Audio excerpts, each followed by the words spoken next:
Okay, I wanted to take a few minutes here. We'll build one of these here diff tools.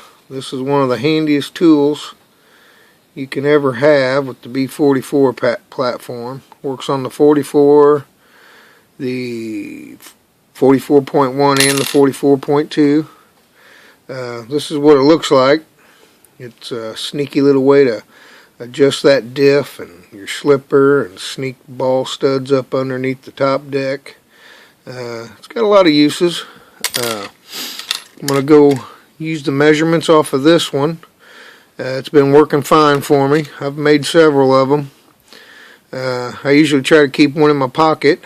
It's good to have a few of these made up and ready to go, because if you leave them in your pocket, you'll end up losing it or misplacing it, or you'll maybe give one away, turn on your friends with one.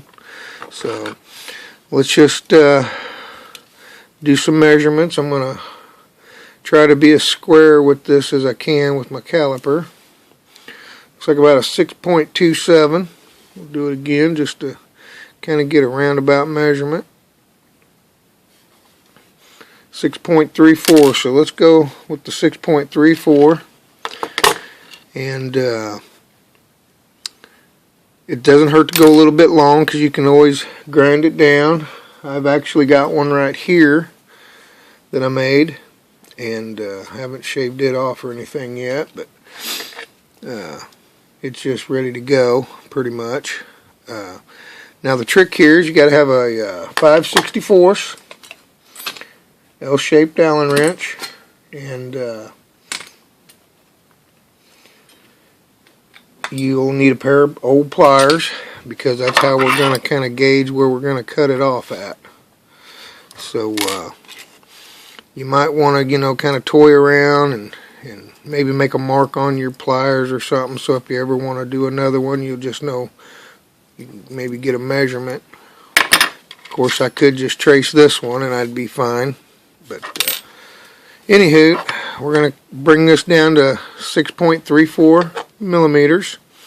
So what we'll have to do, and you'll have to bear with me because this is the first one I've done this way, with actual measurements and stuff.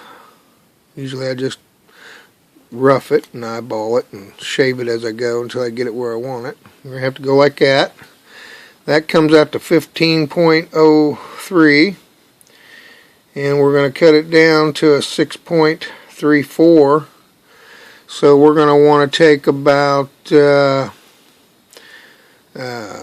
9, we'll just take 9 millimeters off of it. So let's get an idea if 9 millimeters is going to work. Get this down here. This is definitely one of the handiest tools you're ever going to use when it comes to setting the slipper and the diff. So right about there is where we're going to want to cut it off. And that's going to get us real close. So I've just got to make a mark right there. I'd say probably the best way to do it is just get a file or something and grind it. But we'll see if we can just score it with this thing right here.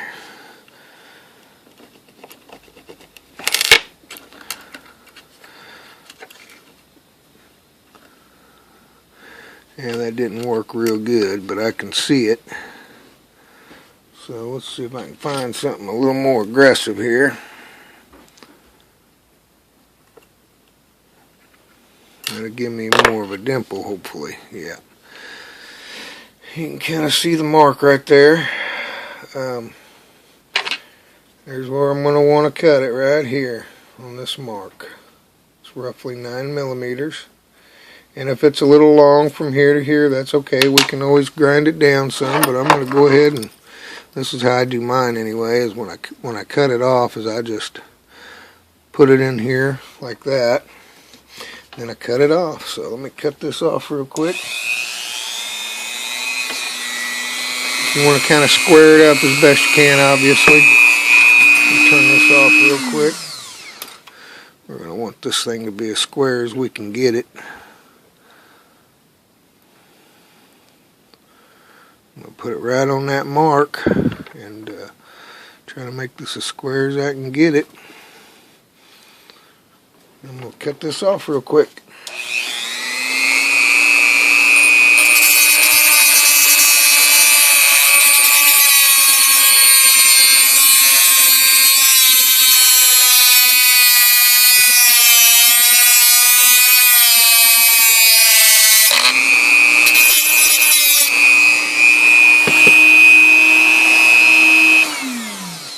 And by the way, I've got glasses on.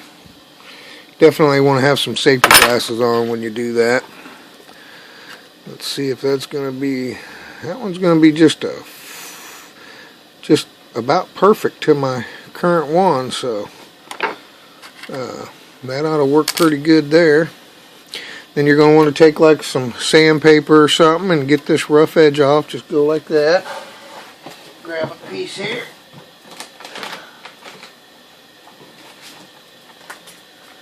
Let's tear you a little piece off. Let's try some of this here. What is this? 180 grit. Let's try that.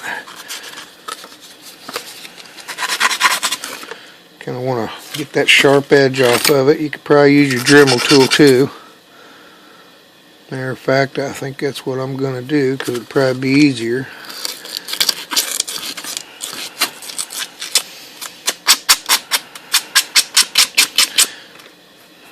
Okay. That's pretty smooth right there. I may want to round that off just a little bit more. I've noticed that the more rounded off you get these edges, the easier it is to plug in the diff nut or the diff bolt. Now, in order to get this thing to break past the shock tower here,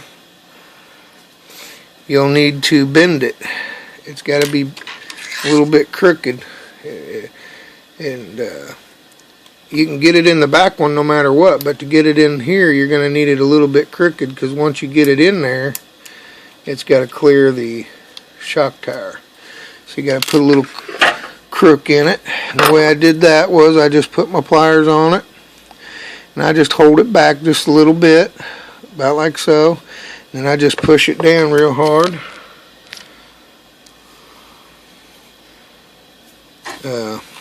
Like so, and try to keep it as square as I can. And you got to be careful when you do it, because if you bend it too much it'll snap. I've had them snap on me before. So there we go. You can kind of see how that looks. Doesn't have to be a real aggressive bend, but you know, you want it to be, you know, just enough to get around that shock tower, like so. It's probably bent just a little bit more than my other one. Now, what I do is I like to try to get it to where it'll just fit in there with it without grinding anything off the back of it here. So let's see if we can get it to fit. Because once you get it to fit,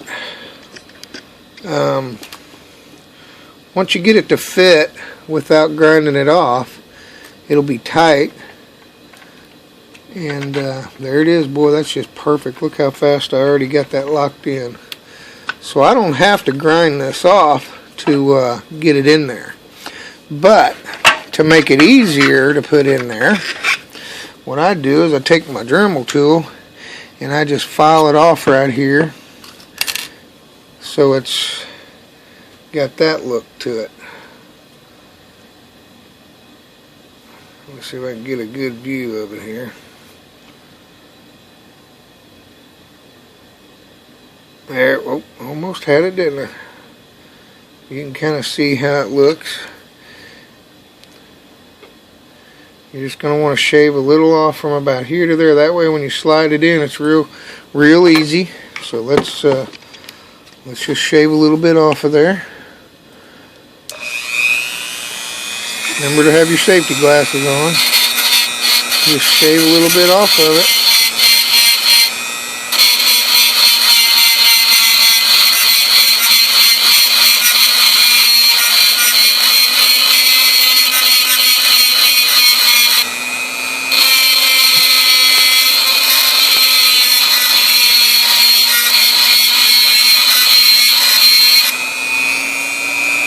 Feel that thing starting to get a little warm.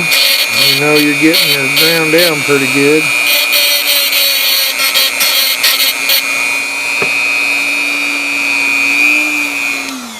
Okay, that looks about perfect. Let's see, where's my other one at? See how easy them things are to lose? I've already set it down somewhere and lost it. Oh, here it is. Some things, boy, I tell you what, they're easy to lose. So there you have that. Pretty much exactly the same. I'm going to take a little more off right there to make it look good.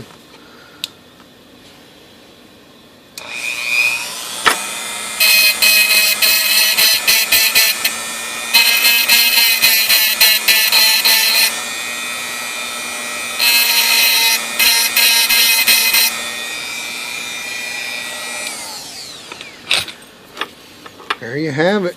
Now, let's see if I can get a good angle for you guys here. Maybe see what I'm doing. Now you're just going to want to take it. It's got to be full suspension, full droop. Slide that in there and poke it in the hole there. And then just turn it till you get it locked in. See how that worked? Just take this right here. Oh, the dang old dust cover came loose on me. Wouldn't you know it? Only because I'm building a new one. I'll have to push that in just a little bit. So, get that back in there a little bit. Okay. Now, make sure that thing's in there all the way. Probably wouldn't hurt to put a little shoe goo on those things anyway. That's another good reason to round this off. So you're just going to slide it in there. Trying to get you a good angle here. Poke it in the hole of the diff dust cover there. Where's that here? Just poke it in there. I'm trying to do this where you guys can see, but I know I keep blocking it. Then you just get it locked in like that. I don't know if you guys can see that very good or not. There you go. I got another video on it called Cool Tool, so you can always go view it if you want. And then I might have to take that dust cover completely off on this one because it's loose. But it only takes about 5 or 10 minutes to make one. And pull that plastic piece off there real quick. I can get this out. It's only doing that because I'm videotaping. It's the only reason it's doing that to me. At any rate, you get the idea. I'm going to put a little shoe goo on that dust cover just to make sure it doesn't, or maybe even just a tiny drop of some real thick super glue, something that doesn't run very much. And there you have it, a diff tool ready to go. Got this one here, just got to finish this other one I got here. That'll give me 3 of them ready to go. Another thing you can do is put you glue you a piece of rubber handle on there if you want. I like this one because I can take it off anytime I want. It actually makes it a little easier to put it in. You could glue something like that on there. That's real nice. You can use it to we'll just use this. Is this the new one? Where's my new one at here? Here's my new one. We'll just show you real quick with that. You can use it right like this to tighten and loosen your slipper. Just click it in there like so. And then when you go to tighten your slipper, you can tighten it real easy. Well, it keeps turning on me, but you can tighten and loosen it this way. or you can turn it and go the other way, or you can take the end of it and go the long way. That's a good way to do it. Because I usually have a handle on mine, I just put it in there the way I need to go. And once you get some pressure against it, it'll stay in place. But plus I'm doing it on the wrong side, it looks like. Nope, that's good. So there you have that. You can, tighten and loosen your slipper that way. It's a lot easier if it's flat on the ground, of course. Tighten your diffs, obviously. That's what it was originally intended for. When it comes to doing like ball studs, you can put a ball stud on it, on the end of it, and tuck it up underneath there and hold your ball stud. It's the right size for that. If you want to check your slipper, you can take it and stick it down in here like so. And that way you can lock your slipper, your gear down to check your slipper. You got to have two of them to do that, though. You got to have one in the back and one in the front. And that's one way I do that is I just put it in here like this. I just stick it in the back right there. That locks this down for me. And then I put one in the front, and then when I turn both of my wheels, my front and rear wheel, it does the slipper. And I'm going to be doing a video real soon on slippers. I think I've figured out a really good way to do slippers. Might even make it a universal way to do it, you never know. I'm hoping it'll turn out that way anyway, but anywho, there you have it. We're about 17 minutes, and once you get the hang of it, here's my new one right here. Once you get the hang of it, you can make one of these suckers in about 10 minutes, I bet. I'm gonna turn this down real low. And I'm just gonna round these edges off a little bit.